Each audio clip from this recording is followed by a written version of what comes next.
Hello, dear friends. How are you? I am fine, and today we are going to discuss this chapter. Let's start.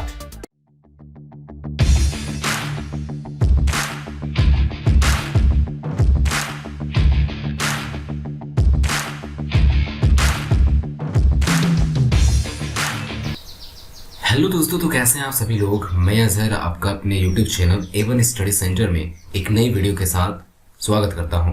दोस्तों, आज आप लोगों के लिए मैं एक ऐसा टॉपिक लेके आया हूं जो सीटेट एग्जामिनेशन हो या DSSB हो या यूपी टेट हो या एच टेट हो, अदर कोई भी टीचर एलिजिबिलिटी टेस्ट हो, वहां से एक या दो क्वेश्चन हमेशा मिलते हैं।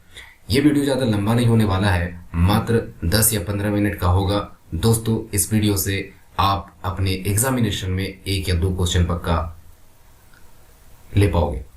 दोस्तों, आज के इस वीडियो लेक्चर में हम लोग बात करने वाले हैं सोशियो कल्चरल थ्योरी के बारे में, यानी सामाजिक सांस्कृतिक सिद्धांत के बारे में। इसको किसने दिया और कब दिया और इसमें क्या कहा गया, इस वीडियो में हम लोग जानने वाले हैं, और किस तरह से सवाल पूछे जाते हैं उसके बारे में चर्चा करेंगे। दोस्तों, चलिए देर न करते हुए शुरू करते हैं। शुरू करने से पहले मैं आप लोगों से एक छोटा सा रिक्वेस्ट करना चाहूंगा कि आप हमारे यूट्यूब चैनल को लाइक, सब्सक्राइब और शेयर जरूर करें, ताकि आपके लिए मैं मोटिवेट हूं और आपके लिए ऐसा ही वीडियो लेते आऊं। ठीक है दोस्तों, चलिए देर न करते हुए शुरू करते हैं।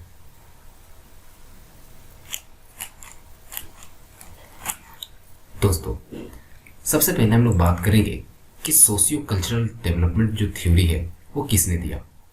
तो इस वीडियो में हम लोग जानने वाले हैं सोशियो कल्चरल थ्योरी। इसके सबसे पहले हम लोग सोशियो का मतलब क्या होता है, सामाजिक। कल्चरल का मतलब क्या होता है, सांस्कृतिक। ठीक है, तो अलग हमारे भारत देश हो या कोई भी देश हो, उससे कोई मतलब नहीं है, लेकिन हर एक देश का एक अपना सामाजिक स्तर होता है, एक सोशियो कल्चरल होता है, यानी सामाजिक सांस्कृतिक स्तर होते हैं। उनमें से किस तरह का डेवलपमेंट की बात किया है, तो सोशल इंटरेक्शन के साथ साथ बच्चों में किस तरह का जो डेवलपमेंट होगा, इसके बारे में हम लोग यहाँ बात करने वाले हैं। ठीक है, तो सामाजिक सांस्कृतिक डेवलपमेंट यानी सामाजिक सांस्कृतिक विकास के बारे में हम लोग यहाँ बात करेंगे, जिसको दिया है कि इन्होंने लेव वाइगोस्की ने।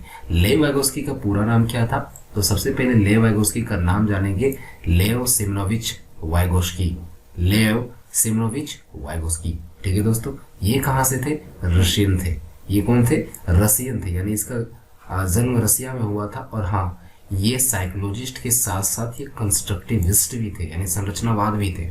संरचनावाद का मतलब क्या होता है कि ऐसा साइकोलॉजिस्ट या ऐसा व्यक्ति जिसने बच्चों की संरचना के बारे में बताया हो, संरचनावाद के बारे में बताया हो। और कंस्ट्रक्टिविस्ट क्या होता है, कंस्ट्रक्टिविज्म क्या होता है, बता देते दोस्तों। कंस्ट्रक्टिविज्म का मतलब होता है कि जब कोई बालक अपना नॉलेज खुद अगर ग्रहण करता है तो उसको कंस्ट्रक्टिविज्म कहा जाता है। और कंस्ट्रक्टिविज्म के बारे में जिसने बताया उसको कंस्ट्रक्टिविस्ट कहा जाता है। जैसे साइंटिस्ट होता है, फिजिस्ट होता है, केमिस्ट होता है ना, बायोलॉजिस्ट होता है। तो इस तरह से कंस्ट्रक्टिविस्ट जो है वो व्यक्ति होता है जो कंस्ट्रक्टिविज्म के बारे में बताया है। और कंस्ट्रक्टिविज्म यानी संरचनावाद क्या होता है कि जब बच्चा अपने नॉलेज का अन्वेषण खुद करे, ज्ञान खुद करे, अपना नॉलेज खुद बनाने लगता हो, तो इसको कहते हैं कंस्ट्रक्टिविस्ट। और इससे पहले वाले वीडियो में मैंने आपको बताया था कि तीन साइंटिस्ट जो थे उनको तीन जो साइकोलॉजिस्ट थे उनको कंस्ट्रक्टिविस्ट कहा गया था। सबसे पहले मैंने आपको बताया था पियाजे को भी कंस्ट्रक्टिविस्ट कहा गया है, वाइगोस्की को भी कहा गया और ब्रूनर को। ठीक है, तो ये सब कंस्ट्रक्टिविस्ट है जिन्होंने ये कहा है कि बच्चा अपना नॉलेज खुद बनाता है। ठीक है, अब लेव वाइगोस्की की बात करें कब पैदा लिए, तो लेव वाइगोस्की जो थे वो 1896 को रसिया में पैदा हुए थे, है ना। और ये एक्चुअल में साइकोलॉजिस्ट के साथ साथ ये कंस्ट्रक्टिविस्ट थे। ठीक है, तो अब यहाँ से एक सवाल बनता है कि सोशियो कल्चरल थ्योरी किसने दिया, तो आपका आंसर हो जाएगा लेव वाइगोस्की ने। ठीक है, अब क्यों दिया, इसका थ्योरी का नाम सोशियो कल्चरल थ्योरी क्यों पड़ा, क्योंकि वाइगोस्की जो थे ना वो ज़्यादा बल डाले सोशल और कल्चरल डेवलपमेंट पर। बच्चों का जो सोशल और कल्चरल डेवलपमेंट होता है ना, उस पर सबसे ज़्यादा इन्होंने फोर्स डाला। किसने, वाइगोस्की ने। इसलिए इसकी थ्योरी को नाम दिया गया socio cultural theory of development. ठीक है दोस्तों, अब बात करते हैं कि वाइगोस्की की कुछ इंपॉर्टेंट बातें जो इस थ्योरी के अंतर्गत, जहाँ से एग्जाम में हर बार क्वेश्चन पूछे जाते हैं और इस बार भी पूछे जाएंगे। तो ठीक है, आप कॉपी कलम रखें और नोट बनाते जाएं। एक अच्छा बनाया खासा नोट्स है। ठीक है, तो चलिए, वाइगोस्की ने बल डाला का मतलब फोर्स डाला, किस चीज पर, समाज और संस्कृति पर। मैंने कहा था ना कि वाइगोस्की समाज और संस्कृति पर फोर्स डालते हैं, इसलिए इनके थ्योरी को क्या कहते हैं, सोशियो कल्चरल थ्योरी, सामाजिक सांस्कृतिक सिद्धांत कहा जाता है। इसलिए क्योंकि ये दो चीजों पर बल डालते हैं, पहला बात समाज पर और संस्कृति दोनों पर डालते हैं। ठीक है, चलिए और तो और हम बता दें कि ये बल डालते हैं कोलैबोरेटिव एजुकेशन, कोलैबोरेटिव लर्निंग पर, यानी सहयोगात्मक अधिगम। सहयोगात्मक अधिगम का मतलब होता है कि जब कोई बालक किसी दूसरे के संपर्क यानी इंटर रिलेशन या इंटरेक्शन से अगर सीखता है ना, उसके सहयोग से सीखता है, एक दूसरे से कोई चीज सीखता है, तो उसको कहते हैं सहयोगात्मक अधिगम।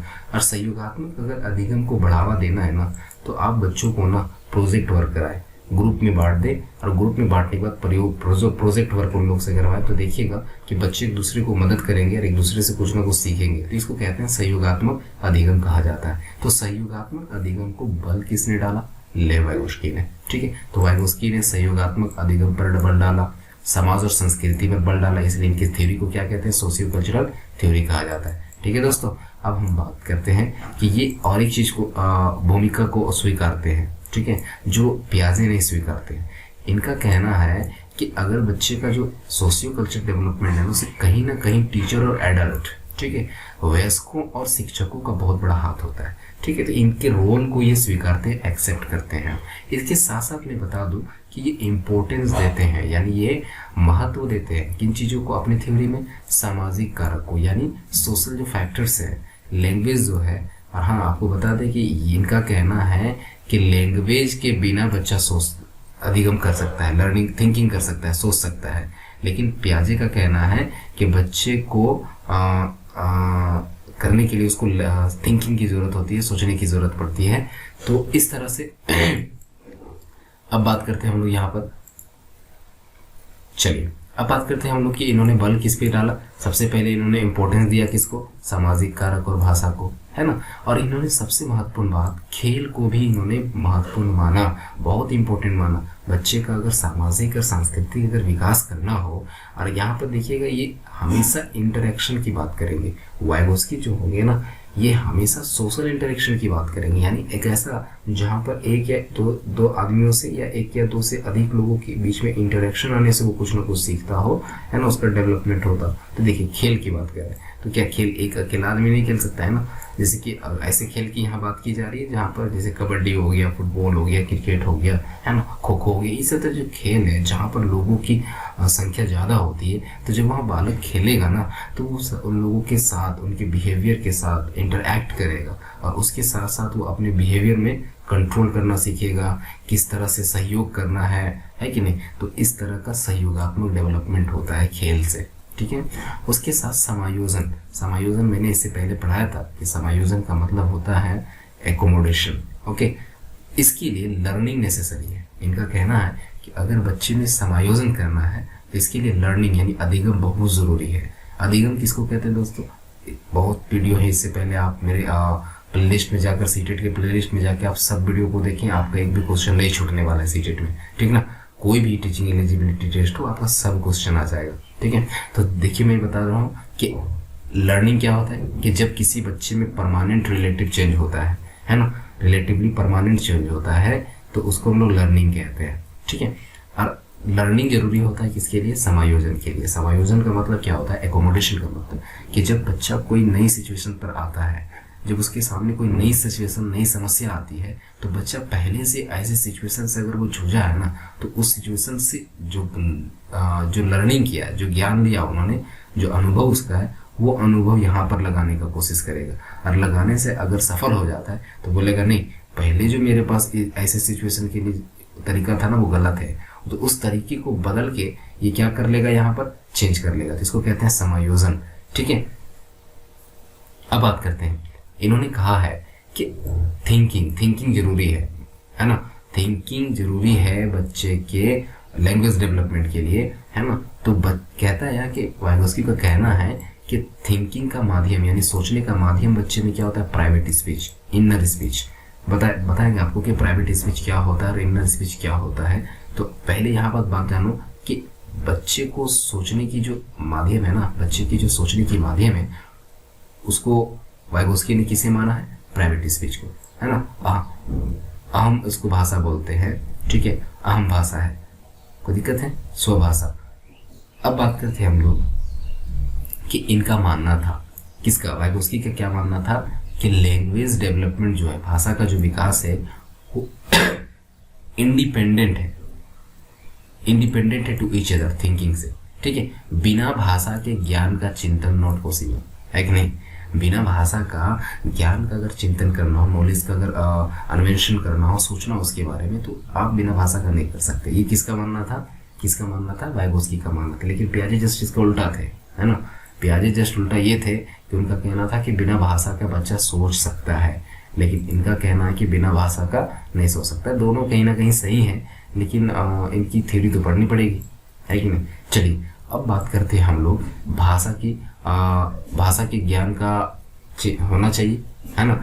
चिंतन नहीं किया जा सकता भाषा के ज्ञान के बिना। अब बात करते हैं भाषा की इन्होंने स्टेजेस बताई, अलग अलग स्तर बताई। सबसे पहले इन्होंने एक पहला स्तर अवस्था बताया, नेटिव स्टेज, जिसको कहते हैं सहज अवस्था। सहज अवस्था का मतलब क्या होता है, और ये भाषा की अवस्था बताने वाले ये पहले साइकोलॉजिस्ट है जिसका नाम वाइगोस्की है। और वाइगोस्की ने कहा कि जो भाषा की अवस्थाएं वो 3 हैं, और उनमें से सबसे पहला जो भाषा का अवस्था है वो नेटिव स्टेज है, जिसे कहते हैं सहज अवस्था। सहज अवस्था कहा जाता है। सहज का मतलब क्या होता है ना, कि बच्चा क्या है ना, सहज है। सहज का मतलब कूल है ना, बड़ा आराम है, मतलब कुछ भी आराम से सीखेगा, है ना। टेंशन लेने की जरूरत नहीं, टेंशन नहीं लेगा, है ना, मतलब चिंतन नहीं करता, शब्दों को आराम से सीखता है। लर्निंग के लिए वो फिगर का यूज करता है ना, ब्रेन वगैरह का यूज नहीं करता है, मतलब कहीं ना कहीं वो फिगर देखता है, वही उसको सीख लेता है। तो यहाँ पर ये सहज स्टेज होता है।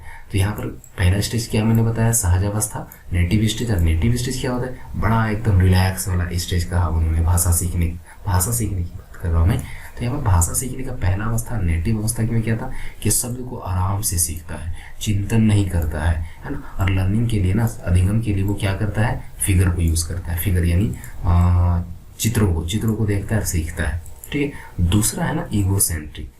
ईगोसेंट्रिक का मतलब होता है अहम केंद्रित। अहम केंद्रिक अवस्था क्या होता है ना, कि बातों को बच्चा रिपीट करता है, ठीक है। अब वो अपने आप को इम्पोर्टेंस देता है। ईगो नहीं करता, बड़ा ईगो आ गया तेरे पे। इसका मतलब क्या है कि वो सिर्फ अपने बारे में सोचता है, अपने आप को महान मानता है ना, अपने आप को इम्पोर्टेंस दे रहा है। तो ये ईगो सेंट्रिक के बारे में, है ना, भाषा का स्टेज में बताया किसने, वाइगोस्की ने। उन्होंने कहा कि अहम केंद्रिक जो अवस्था है ना, इसमें बातों को रिपीट करता है, बच्चा बातों को क्या करता है, रिपीट करता है ना, और अपने आप को इम्पोर्टेंस देता है। सेल्फ इम्पोर्टेंस, यही बच्चे का डेवलपमेंट स्टार्ट होता है ईगोसेंट्रिक में, ठीक है। अब बात करते हैं कि वाइगोस्की ने कहा कि भाषा के बिना चिंतन करना मुश्किल है, और उन्होंने कहा कि बच्चे में जो भाषा का जो माध्यम है, उन्होंने जो सोचने का माध्यम, थिंकिंग का माध्यम बनाया, उन्होंने क्या बनाया, प्राइवेट स्पीच को, ठीक है। तो भाषा का एक अवस्था बताया उन्होंने, प्राइवेट स्पीच, जिसको कहते हैं आंतरिक संभाषण। क्या कहा जाता है उसे, आंतरिक संभाषण। इसका मतलब क्या होता है, चिंतन और सोचने लगता है। सिंपल सा समझिए कि बच्चा अपने आप से कुछ बोलता है, अपने आप को रेगुलेट करता है, अपने मन में जो विचारें उसकी चल रही हैं, विचारधाराएं उनके मस्तिष्क में जो चल रही हैं, उनको सेल्फ रेगुलेट करता है ना, खुद से वो कंट्रोल करता है, और उसके लिए कुछ ना कुछ बोलता है वो, ठीक है। तो इसको कहते हैं प्राइवेट स्पीच, ठीक है। आंतरिक संभाषण, चिंतन और सोचने लगता है इसमें, ठीक है। कोई दिक्कत है नहीं। तो सबसे पहले नेटिव स्टेज में तो चिंता वंता करता है नहीं, लेकिन जो प्राइवेट स्पीच होता है ना, यहाँ बच्चा चिंतन करने लगता है, ठीक है। तो चलिए अब बात करते हैं हम लोग नेक्स्ट स्लाइड में। तो नेक्स्ट स्लाइड हम लोग को कहता है बच्चा, देखिए कहने का मतलब क्या है ना, कि बच्चे जब यहाँ वाइगोस्की का पूरा देखिएगा, जब भी समाज नजर आ जाए ना, वाइगोस्की टिक लगा देना, सोशल नजर आ जाए, वाइगोस्की टिक लगा देना भाई, है ना, क्योंकि समाज के बारे में बताने वाले यही थे। वाइगोस्की ने कहा कि जब कोई बालक समाज की किसी भी चीजों से, लोगों से इंटरैक्ट होता है ना, तो वो कुछ ना कुछ सीखता है, ठीक है। यानी उसका डेवलपमेंट होता है, किसका, सामाजिक और सांस्कृतिक विकास होता है। तो इसमें कहीं ना कहीं देखिएगा 2 तरह के लोग पाए जाते हैं। अगर आप समाज में जाते हैं है ना, किसी सोशल एरिया में जाते हैं, तो आपको 2 तरह के लोग मिलेंगे। पहले तो कम जानकार, और दूसरा क्या, अधिक जानकार, ठीक है। तो जो कम जानकार होते हैं ना, वो कौन होते हैं, या तो अगर किसी घर की बात करें तो बच्चे हो गए, स्टूडेंट हो गए स्कूल में, है ना। तो ये लेस नॉलेज होते हैं। यानी इसके पास ज्ञान कम होता है, लेकिन जो पेरेंट्स होते हैं, टीचर्स होते हैं या उसके दोस्त होते हैं, हो सकता है वो काफ़ी जानकार हों। ठीक है, तो ये दो तरह के लोग समाज में पाए जाते हैं। अब देखिए, अब इन दोनों के बीच में इंटरेक्शन होता है, सामाजिक अंतःक्रिया होता है। जो कम जानकार है ना, वो अधिक जानकार लोगों से क्या करता है, इंटरेक्ट होता है। और इंटरेक्ट होने से क्या होता है कि कम जानकार लोग अधिक जानकार लोगों से कुछ ना कुछ सीखते हैं, है ना। इसको कहते हैं कोऑपरेटिव प्रोसेस। क्या कहा जाता है, कोऑपरेटिव प्रोसेस कहा जाता है, जिसमें से कम जानकार लोग अधिक जानकार लोगों के साथ में संपर्क में आते हैं और कुछ ना कुछ सीखते हैं। तो उसको कहते हैं क्या, कोऑपरेटिव प्रोसेस कहते हैं। ठीक है, सहयोगात्मक प्रक्रिया कहा जाता है उसे।